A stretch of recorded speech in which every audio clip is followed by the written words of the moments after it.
we will study chapter 13. Our chapter 13 name is India's Independence Movement. Concept of independence.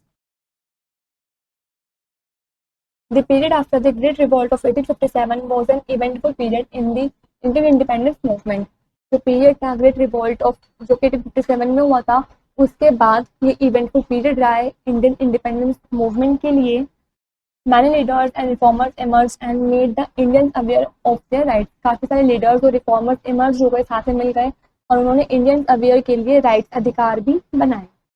They include great men like Swami Vivekananda, Ramakrishnan Paramahansa, sir Syed Ahmad Khan, Rabindranath Tagore and Dadabhai Naoroji, who filled the Indians with self-confidence for removal of social evils and making India free from the feudal rule. उनमें कुछ great mains में included थे जैसे कि स्वामी Vivekananda, Ramakrishnan Paramahansa, sir Syed Ahmad Khan, Rabindranath Tagore and Dadabhai Naoroji. इन्होंने Indian को self confidence से भर दिया था और उन्होंने सोशल एविल्स को रिमूव कर दिया था और इंडिया को फ्री बना दिया था फॉरेन रूल से, मतलब फॉरेन रूल से उन्हें आज़ाद कर दिया था. Lokmanya Tilak was the leader who was radical in his views. Lokmanya Tilak जो थे वो लीडर थे जो अपने व्यूज से रेडिकल थे. When British arrested him and produced in the court, he declared. जब ब्रिटिश ने उन्हें अरेस्ट कर लिया था, पकड़ लिया था और उनको कोर्ट में प्रोड्यूस किया था तो उन्होंने डिक्लेयर किया Swaraj is my birth right. जो स्वराज है वो मेरा जन्मसिद्ध अधिकार है. This concept of Swaraj became the main focus and philosophy of Indian independence movement. ये जो कॉन्सेप्ट था स्वराज का, ये मेन फोकस बन गया, फिलोसफी बन गई इंडियन इंडिपेंडेंस मूवमेंट के लिए. Indian National Congress from its foundation on 20th December 1885 by A.O. Hume, a retired British officer, until the time of independence of 15th August 1947, the Indian National Congress was considered to be the largest and most prominent Indian organization. 28 December 1885 में जो foundation हुआ था A.O. Hume के द्वारा, वे retired British officer थे. उस time पर independence of 15 अगस्त 1947 के टाइम पर इंडियन नेशनल कांग्रेस थी वो कंसिडर की गई थी लार्जेस्ट और most prominent Indian organisation. In the beginning, the Congress used to give possession to the rulers of the British Raj. Starting में जो कांग्रेस थी उन्होंने यूज किया कि वो तो ब्रिटिश राज के लिए रूल को मतलब सजेस्ट करें. The suggestion were related to civil rights and opportunities for Indians in government jobs. वो जो सजेशन थे वो सिविल राइट्स से रिलेटेड थे और अपॉर्चुनिटीज से रिलेटेड थे इंडियंस इन गवर्नमेंट जॉब के लिए. So the Congress claimed to represent Indians from all classes and castes. It represented only the educated and higher class people. जबकि जो कांग्रेस ने उन्होंने क्लेम किया कि वे इंडियंस को सभी क्लासेस से और सभी क्लासेस के रिप्रेजेंट करेंगे, लेकिन उन्होंने सिर्फ एजुकेटेड और हायर क्लास के लोगों को ही रिप्रेजेंट किया. The picture shows A.O. Hume. It almost failed to attract Muslims as they had become distrustful of Hindu social reformers. Way fail भी हुए मुस्लिम्स को अट्रैक्ट करने में क्योंकि वे एक डिस्ट्रिक्टफुल हिंदू सोशल रिफॉर्मर्स बन गए थे. All India Muslim League sir Syed Ahmad Khan started a separate movement of the upliftment of Muslim. जो सर सैयद अहमद खान थे उन्होंने एक सेपरेट मूवमेंट को स्टार्ट किया मुस्लिम्स के अपलिफ्टमेंट के लिए. He founded a college in Aligarh in 1875 which became Aligarh University 1921. उन्होंने कॉलेज भी फाइंड किया अलीगढ़ में 1875 में, जो कि एक अलीगढ़ यूनिवर्सिटी भी बन गई थी 1921 में. Muslims formed the All Indian Muslim League in 1906. जो मुस्लिम उन्होंने फॉर्म की ऑल इंडिया मुस्लिम्स लीग को 1906 में. Considering the Congress party as completely unsuitable for Indian Muslims. उन्होंने कांग्रेस पार्टी को कंसिडर किया जो कि कम्प्लीटली अनसुटेबल थी इंडियन मुस्लिम्स के लिए. This picture shows sir Syed Ahmad Khan. Partition of Bengal in 1905, Lord Curzon, the Viceroy and Governor General of India, divided Bengal into two provinces. 1905 में जो लॉर्ड कर्जन थे, जो वाइसरॉय थे और गवर्नर जनरल थे इंडिया के, उन्होंने बंगाल को डिवाइड कर दिया था दो प्रोविंस में, eastern Bengal and Assam with its capital Dhaka. Eastern Bengal और असम को जिसकी कैपिटल ढाका थी, and west Bengal with its capital at Calcutta. West Bengal को उन्होंने अलग डिवाइड कर दिया था जो कि इसकी कैपिटल कलकत्ता थी. नाउ कोलकाता है. The people became angry at this partition. Almost all leading intellectuals leading Rabindranath Tagore raised voice against the partition which was eventually dropped. जो लोग थे वो काफ़ी गुस्से भी हुए इस पार्टीशन की वजह से. काफ़ी सारे जो लीडिंग थे इनएक्टिक्वल्स, जिसमें कि रविंद्रनाथ टैगोर भी इंक्लूड थे, उन्होंने आवाज उठाई इस पार्टीशन के अगेंस्ट, जो कि इवेंचुअली ड्रॉप हो गया था। This picture shows Lord Curzon. World war first, Indian supported the United kingdoms during the world war first. World war first के दौरान जो इंडियंस हैं वो यूनाइटेड किंगडम को सपोर्ट करते हैं। About 13 lakh Indian soldiers banned to fight in the war. लगभग 13 lakh Indian soldiers गए थे वॉर में फाइट करने के लिए। Many rich people and princes donated money and materials to the war funds of the United Kingdom. काफी सारे जो अमीर लोग थे, प्रिंसेस वगैरह थे, उन्होंने डोनेट किए मनी को, मटेरियल्स वगैरह को वॉर फंड्स के लिए यूनाइटेड किंगडम में। To meet the expenses of the war, taxes were increased in India. इस वॉर में एक्सपेंसेस के दौरान जो टैक्सेस वगैरह थे वो इंडिया के अंदर बढ़ा दिए गए थे। And prices of common things went high, और जो मामूली चीजों के प्राइसेस भी थे उनके दाम भी बढ़ा दिए गए थे, हाई कर दिए थे। The people of India became restless when the taxes were increased even on commonly used things to meet the expenses of the war. जो लोग थे इंडिया के वो रेस्टलेस हो गए थे जब टैक्स वगैरह इंक्रीज हो गए थे, यहाँ तक कि कॉमन यूज थिंग्स है, मामूली सामान को यूज करने के लिए भी टैक्स बढ़ गए थे, उनके दाम ज्यादा हो गए थे, तो उस वॉर की वजह से जो एक्सपेंसेस थे वो काफी बढ़ गए थे।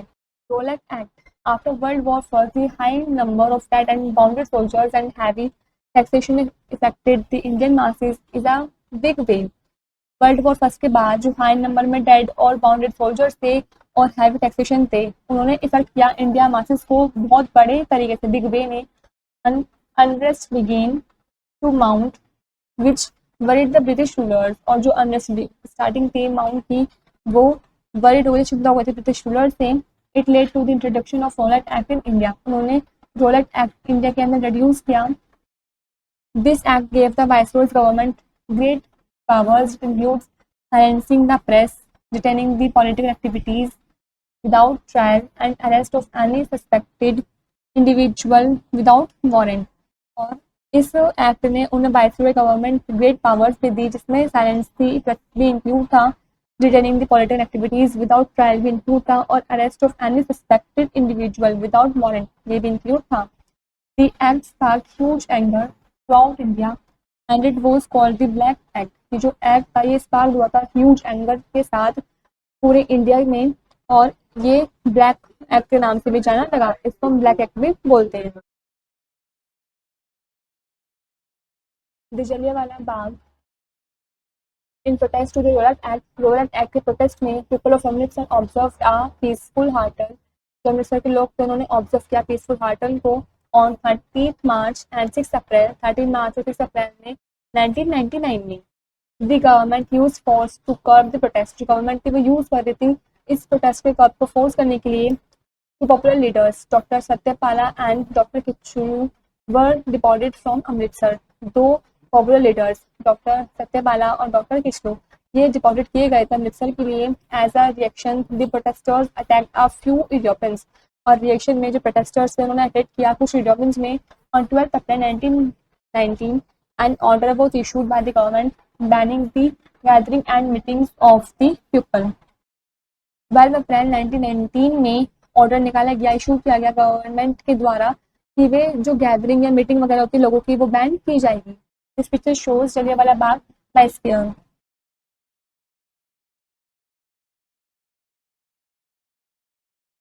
In Amritsar on 13 April 1919, about 10,000 Indians assembled in the Jallianwala Bagh to protest against the Rowlatt Act and to celebrate the festival of Baisakhi. Amritsar में 13 अप्रैल 1919 को 10,000 इंडियंस असेंबल्ड हुए थे जलियांवाला बाग प्रोटेस्ट में रोलेट एक्ट के अगेंस्ट, और उन्होंने वहाँ पर बैसाखी के फेस्टिवल को सेलिब्रेट भी किया। The British military commander brigadier general Reginald Dyer ordered his troops to fire at the civilians in Jallianwala Bagh without any warning. तो ब्रिटिश मिलिट्री कमांडर थे, ब्रिगेडियर जनरल रीजनल डायर थे, उन्होंने order किया कि वे fire को चोक कर दिए मामूली सिविलियंस पर भी जलियांवाला बाग में बिना वार्निंग के। Rise of Mahatma Gandhi, Mahatma Gandhi played a key role in winning freedom for India. Mahatma Gandhi ने एक की रोल प्ले किया इंडिया को आज़ादी दिलवाने में, उसको जिताने में। Introduce the concept of ahimsa and satyagraha, उन्होंने अहिंसा और सत्याग्रह के कॉन्सेप्ट को इंट्रोड्यूस किया, which he use to fight the might British Empire, जिनका वो यूज करते थे ब्रिटिश एम्पायर के अगेंस्ट लड़ने में। Gandhi ji was born on October 2, 1869 at Porbandar. Gandhi ji का जन्म 2 अक्टूबर 1869 को हुआ था पोरबंदर में। गांधी जी completed his law degree in 1891 in England and returned to India। Gandhi ji ने अपनी लॉ की डिग्री को कंप्लीट किया था 1891 में इंग्लैंड में और फिर वापस फिर इंडिया आ गए थे। His life in South Africa underwent a change when he fought against racism and defended the rights of Indians there। जो उनकी लाइफ थी साउथ अफ्रीका में वो अंडरवेंट हो गई थी, चेंज काफी बदलाव आए थे जब उन्होंने रेसिम्स के अगेंस्ट लड़े थे और इंडियंस के राइट्स के अधिकार के लिए उन्होंने डिफेंड किया था, वे लड़े थे। The picture shows Mahatma Gandhi. Very soon he became popular in India due to his simplicity and leadership abilities। काफी जल्दी वे इंडिया में पॉपुलर भी हो गए थे, प्रसिद्ध भी हो गए थे अपने सिंप्लिसिटी के कारण और अपनी लीडरशिप एबिलिटीज के कारण। He became to be called Mahatma and later became the father of the nation। पहले उन्हें महात्मा के नाम से जाना जाता था, बुलाया जाता था, लेकिन बाद में उन्हें फादर ऑफ द नेशन के नाम से जाने जाना लगा। Non cooperation movement 1920 to 22। After the World War First, the Jallianwala Bagh tragedy resulted in the launch of non-cooperation movement against the British government under the leadership of Gandhi ji. World war first के बाद जो Jallianwala Bagh tragedy थी वो resulted उससे करके आया कि launch हुआ non cooperation movement British government के against under the leadership of Gandhi ji. Aims this movement aim at wresting the British rule through non violence and non cooperation. इस मूवमेंट में एम किया गया कि वे रेस्टिंग करेंगे ब्रिटिश रूल को नॉन वायलेंस और नॉन कॉपरेशन के through. Its main objective include boycott of government educational institutions, surrender of the titles and honorary offices, popularising चरखा प्लेइंग एंड यार्न स्पिनिंग। जो मेन ऑब्जेक्टिव था उसमें include था कि वे boycott करेंगे गवर्नमेंट एजुकेशनल इंस्टीट्यूशंस को, surrender करेंगे टाइटल्स को और हॉनररी ऑफिसेस को, और वे पॉपुलराइज करेंगे चरखा प्लेइंग और यार्न स्पिनिंग को। Progress many students boycotted their educational institutions, pupils surrendered their titles and resigned from honorary offices। काफ़ी सारे स्टूडेंट्स ने बॉयकॉट कर दिया था अपने एजुकेशनल इंस्टीट्यूशन को और पीपल ने सरेंडर कर दिए अपने टाइटल्स और रिजाइन कर दिए अपने हॉनररी ऑफिसर्स को। और people organise bonfire of foreign clothes and goods. People ने ऑर्गेनाइज किया बॉनफायर ऑफ फॉरेन क्लॉथ्स को और गुड्स को। Confusion through the movement was peaceful yet an excited mob attacked a police post on February 5, 1922 at Chauri Chaura in UP, killing about 20 constables. जबकि जो movement था वो काफ़ी peaceful था और अंत में ये एक्साइटेड मॉब अटैक भी हुआ पुलिस आउटपोस्ट पर 5 फरवरी 1922 में चरखा चौरी चौरा में, जो कि किलिंग भी हुए, उसमें कम से कम लगभग 20 कॉन्स्टेबल्स की डेथ वगैरह भी हुई। The picture shows non cooperation movement.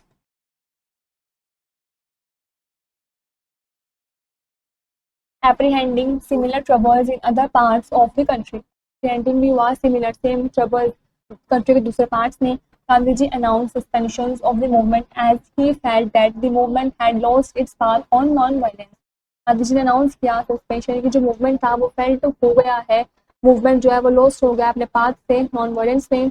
Outcome the non cooperation movement gave people the weapons of non cooperation and non violence. It means ahimsa and strengthened the Hindu Muslim unity.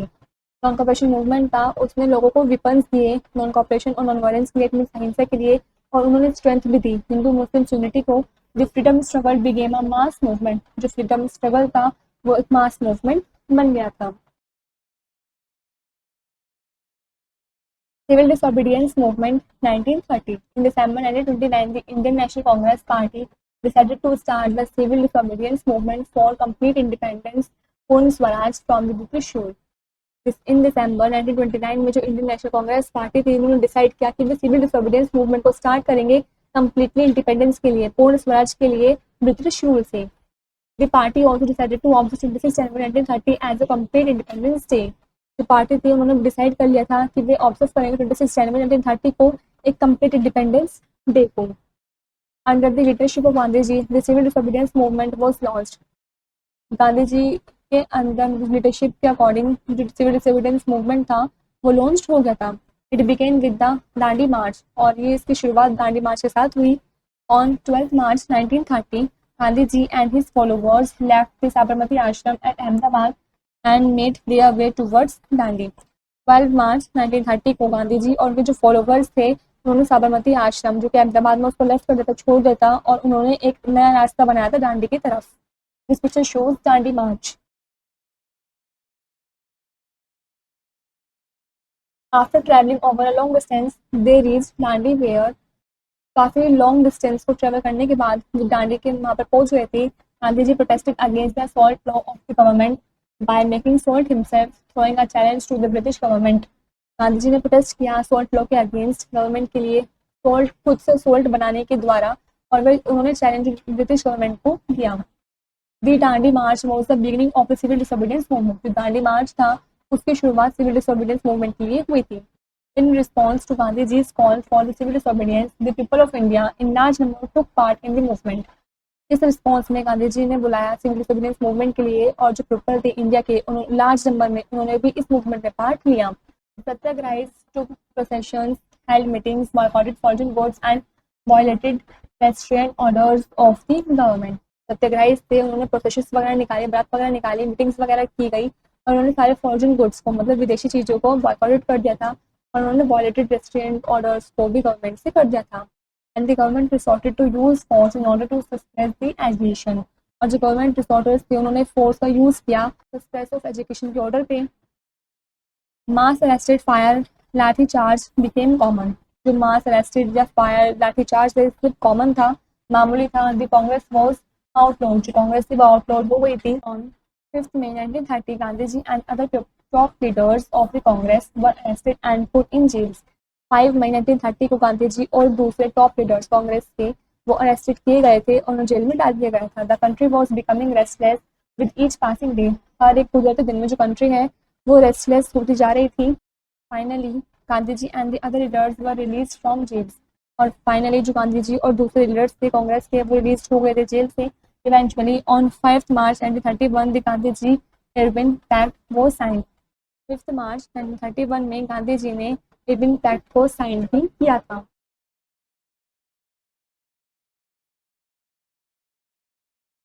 The Indian National Army, Subhash Chandra Bose had been the president of the Indian National Congress in 1937 and 1939. तो सुभाष चंद्र बोस थे, वो president भी थे Indian National Congress के 1937 से 1939 तक। He and many other leaders of the Congress party had differences with the other majority group in the Congress on certain matters. वे और काफ़ी सारे अदर लीडर्स जो थे कांग्रेस पार्टी के, वे डिफरेंसेस के साथ थे अदर मेजोरिटी ग्रुप के साथ कांग्रेस और सर्टेन मैटर्स में। Subhash Chandra Bose left the Congress and formed a new party and called it India Forward Bloc. Subhash Chandra Bose ने कांग्रेस को पार्टी को लेफ्ट कर दिया, छोड़ दिया और उन्होंने अपनी नई खुद की पार्टी बनाई थी जिसका नाम इंडिया फॉरवर्ड ब्लॉक था। He secured support of Germany and Japan to fight the British in India. उन्होंने सिक्योर किया, उन्होंने जर्मनी और जापान की सपोर्ट ली ब्रिटिश से लड़ने के लिए इंडिया में।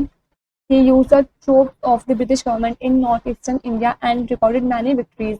उन्होंने ट्रूप्स किए ब्रिटिश गवर्नमेंट को नॉर्थन ईस्टर्न इंडिया में और उन्होंने रिकॉर्डेड किए काफ़ी सारे विक्ट्रीज को। With the surrender of Japan in 1945 INA's operation stopped.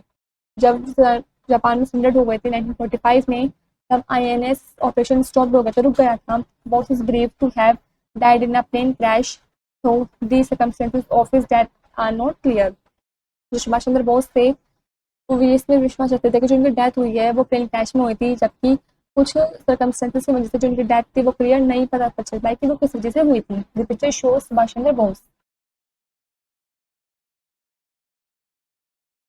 Quite India movement 1942। In March 1942, the talks between the Cripps missions and the Congress failed because they did not address the key demand of self-government in India.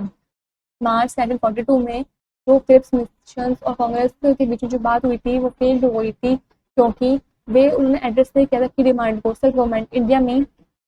In August 1942 Gandhi launch the quit India movement demanding an immediate end of the British rule in India. अगस्त 1942 में गांधी जी ने launch कर दिया था quit India movement को immediate जल्दी से British rule India के एंड पर उनकी डिमांड पर। His mantra do or die inspire the masses in a big way to join the movement. उनका मेन मंत्र था डू और डाई, करो या मरो। उससे काफ़ी बिग वे में काफ़ी ज़्यादा मास में काफ़ी इंस्पायर्ड हुए और उस मूवमेंट को सभी ने ज्वाइन भी किया। Large scale protest and demonstrations were held all over the country. Large scale protest भी हुआ और जो डिमॉन्स्ट्रेशन था वो भी पूरी कंट्री में हेल्ड हुआ। At some places, government buildings were set on fire, electricity was cut, and communication lines were cut. कुछ प्लेसेस में गवर्नमेंट ने बिल्डिंग्स वगैरह को सेट किया, फायर के लिए इलेक्ट्रिसिटी काट दी गई और जो कम्युनिकेशन लाइंस थी वो भी ऑफ की गई. Every citizen of India dream of a free India. हर एक सिटीजन इंडिया की ड्रीम कर सपने देखते थे फ्री इंडिया के. The government response was swift and oppressive. जो गवर्नमेंट से उन्होंने रिस्पॉन्स किया शिफ्ट और ऑपरेसिव था. The Congress party was banned. जो कांग्रेस पार्टी थी वो बैन कर दी गई थी. Its leader including Gandhi ji were sent to jail. और इस लीडर्स में इंक्लूडेड जो गांधी जी थे उन्हें भी जेल में भेज दिया गया था. People were bitten and flog. जो पीपल थे वो लोग बिटेन भी हुए, पीटे भी गए और फ्लॉग भी हुए. By December 1942 about 1 lakh people were jail. दिसंबर में 1942 में लगभग 1 लाख लोग जेल भी गए. The movement had united the whole country causing fear among the British rulers. जो मूवमेंट था यूनाइटेड था होल कंट्री में जिसके कारण डर भी बैठ गया ब्रिटिश रूलर्स का. The British released Gandhiji in 1944 who demanded the complete release of the Congress leadership. British ने गांधी जी को रिलीज कर दिया था 1944 में. जो कि डिमांड की गई थी वो कंप्लीट रिलीज की थी कांग्रेस लीडरशिप की. The world war second had weakened the economic and military strength of the British empire. जो वर्ल्ड वॉर सेकेंड थी वो वीकेंड इकोनॉमिक और मिलिट्री स्ट्रेंथ थी ब्रिटिश एम्पायर की. The leaders in the United Kingdom realized that it was no longer possible to carry on their rule in India. जो leader थे United kingdom के उन्होंने realise किया कि वे अब ज़्यादा समय तक के लिए इंडिया पर अपना रूल नहीं चला पाएंगे. In early 1947 they set free all political prisoners. और 1947 में मतलब उन्होंने सभी को फ्री कर दिया था, पॉलिटिकल प्रिजनर्स को छोड़ दिया था. Finally India won it's freedom on 15 August 1947. Finally जो इंडिया थी उन्हें आज़ादी मिल गई थी 15 अगस्त 1947 को. India has independence in 1947 to 1950. On 3rd June 1947, the Viceroy, Lord Mountbatten, announced partition of India into two countries, Union of India and Pakistan. 3 जून 1947 को जो viceroy थे लॉर्ड माउंटबैटन थे उन्होंने अनाउंस किया कि इंडिया को दो हिस्सों में, दो कंट्री में पार्टीशन किया जाएगा, दो कंट्रीज में बांटा जाएगा, यूनियन ऑफ इंडिया में एंड पाकिस्तान में. Many people were killed and separated from their families in this partition. काफी सारे लोग मारे भी गए और काफ़ी सारे लोग अपनी फैमिली से बिछड़ भी गए थे इस पार्टीशन की वजह से. On 26 January 1950 India adopted it's constitution and became a republic. 26 जनवरी 1950 को जो इंडिया है उन्होंने अपने कॉन्स्टिट्यूशन को अडॉप्ट कर लिया था और वे एक रिपब्लिक बन गए थे. We have been celebrating republic day on 26 January every year since then. और तभी से ही हम हर साल 26 जनवरी को रिपब्लिक डे सेलिब्रेट करते हैं. Let's know first point. Lokmanya Tilak introduce the concept of swaraj to his countryman. Lokmanya Tilak थे उन्होंने स्वराज के कॉन्सेप्ट को इंट्रोड्यूस किया था कंट्रीमैन के लिए. Secondly sir Syed Ahmad Khan founded a college in Aligarh in 1875 and launched a movement for the upliftment of Muslims in India. Sir Syed Ahmad Khan जो थे उन्होंने कॉलेज फाउंड किया था अलीगढ़ में 1875 में और उन्होंने एक मूवमेंट भी लॉन्च किया था मुस्लिम इंडिया के अंदर मुस्लिम को अपलिफ्ट करवाने में. Third is the Indian National Congress was found in 1885 by A.O. Hume. जो इंडियन नेशनल कांग्रेस थी वो फाउंडेड की गई थी 1885 में A.O. ह्यूमे के द्वारा. Fourth is lord Curzon divided Bengal into two province in 1905. Lord Curzon थे उन्होंने बंगाल को दो प्रोविंस में डिवाइड किया 1905 में. Next Rowlatt act was introduce by the British government after world war first. जो रोलेट एक्ट था वो इंट्रोड्यूस किया गया था ब्रिटिश गवर्नमेंट के द्वारा वर्ल्ड वॉर फर्स्ट के बाद. Next Gandhi ji join the freedom struggle of India in 1915. Gandhi ji ने फ्रीडम स्ट्रगल को ज्वाइन कर लिया था इंडिया के लिए 1915 में. Next is Jallianwala Bagh massacre took place in April 1919. Jallianwala Bagh massacre था वो अप्रैल 1919 में हुआ था. Last is India adopted its own constitution on 26 January 1950 and became a republic. India ने अपने खुद के कॉन्स्टिट्यूशन को अडॉप्ट कर लिया था 26 जनवरी 1950 को और वो रिपब्लिक बन गए थे. This is where the chapter is complete.